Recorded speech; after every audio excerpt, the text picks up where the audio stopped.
Guardi, io penso che sia necessario fare i tamponi a chi arriva in Italia, sicuramente, specialmente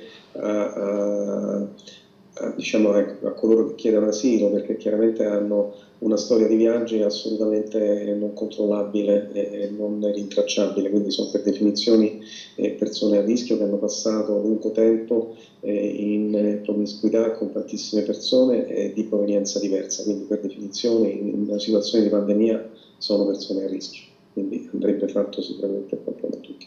È a rischio anche chi arriva dagli Stati Uniti, dice il professor Crisanti, che propone di fare i tamponi ai migranti e agli stranieri che arrivano o agli italiani che tornano da stati esteri con situazioni critiche. I tamponi andrebbero fatti nei centri di accoglienza, come è accaduto con Jesolo. In passato lo stesso Crisanti aveva chiesto di censire la popolazione dei richiedenti asilo per monitorare la loro situazione. Secondo me le comunità dei richiedenti asilo, quindi persone che sono entrate in Italia e che sono state in qualche modo censite, è stato a mio avviso trascurato.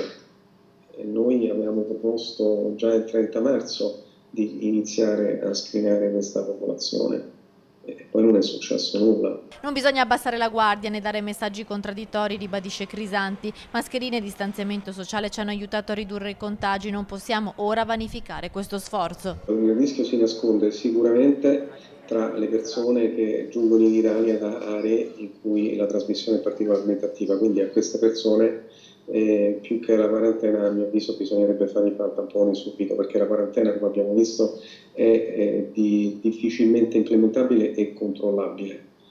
In alternativa bisognerebbe imporre un sistema di tracciamento di queste persone per verificare che effettivamente rispettano la quarantena, quindi insomma bisogna capire poi qual è il meccanismo che è più facile da attuare. Comunque c'è da dire che non è che sono soltanto focolai alimentati da stranieri, ci sono anche focolai alimentati da italiani.